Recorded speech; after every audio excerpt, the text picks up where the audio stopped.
সকলোকে মোৰ ইউটিউব চেনেলৰ নতুন এটা ভিডিঅ'লৈ স্বাগতম জনাইছোঁ।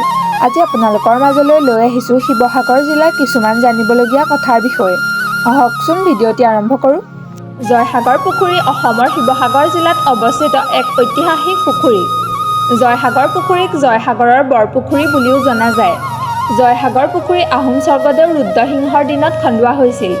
১৬৯৭ চনত ডিচেম্বৰ মাহত স্বৰ্গদেউ ৰুদ্ৰসিংহই ৪৫ দিনৰ অন্তত ৰংপুৰৰ ৰাজধানীত জয়সাগৰ পুখুৰীৰ খনন সম্পূৰ্ণ কৰিছিল। তলাতল ঘৰ অসমৰ শিৱসাগৰৰ ৰংপুৰত অৱস্থিত আহোম স্বৰ্গদেউসকলৰ দ্বাৰা নিৰ্মিত এটা ৰাজমহল।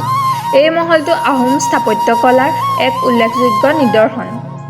এই তলাতল ঘৰটো আহোম স্বৰ্গদেউ ৰাজেশ্বৰ সিংহই তেওঁৰ ৰাজত্বকালত সজাইছিল। এই ৰাজপ্ৰসাদটিৰ কোঠালিবোৰ সমান্তৰালকৈ সজোৱা আৰু ইয়াৰ কাৰুকাৰ্য মোগল শিল্পশৈলীৰ লগত সাদৃশ্য থকা দেখা যায়। ইয়াৰ প্ৰত্যেকটো কক্ষ একোটা সৰু কোঠাৰে সংলগ্ন।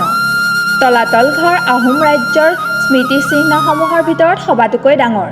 জয়দৌল ১৬৯৮ চনত আহোম ৰজা স্বৰ্গদেউ ৰুদ্ৰসিংহই মাতৃ জয়মতীৰ সন্মান আৰু স্মৃতিত নিৰ্মাণ কৰিছিল। এই মন্দিৰটো ইটা আৰু শিলৰ দ্বাৰা নিৰ্মিত। এই জয়দৌল শিৱসাগৰ পুখুৰীৰ পাৰত অৱস্থিত। ইয়াক জয়সাগৰৰ বৰদৌল বুলিও জনা যায়। শিৱদৌল শিৱসাগৰ জিলাৰ বৰপুখুৰীৰ পাৰত অৱস্থিত। স্বৰ্গদেউ শিৱসিংহৰ প্ৰথমা ৰাণী বৰৰজা ফুলেশ্বৰী কুঁৱৰীৰ মৃত্যুৰ পিছত ফুলেশ্বৰীৰ ভগ্নী দ্ৰৌপদীক বিবাহ কৰাই অম্বিকা কুঁৱৰী বা মদাম্বিকা নাম দি বৰৰজা পাতিছিল আৰু এইগৰাকী কুঁৱৰীৰ নিৰ্দেশক্ৰমেই ১৭৩১ খ্ৰীষ্টাব্দত সোণৰ কলচীৰে সৈতে শিৱদৌল স্থাপন কৰা হয়।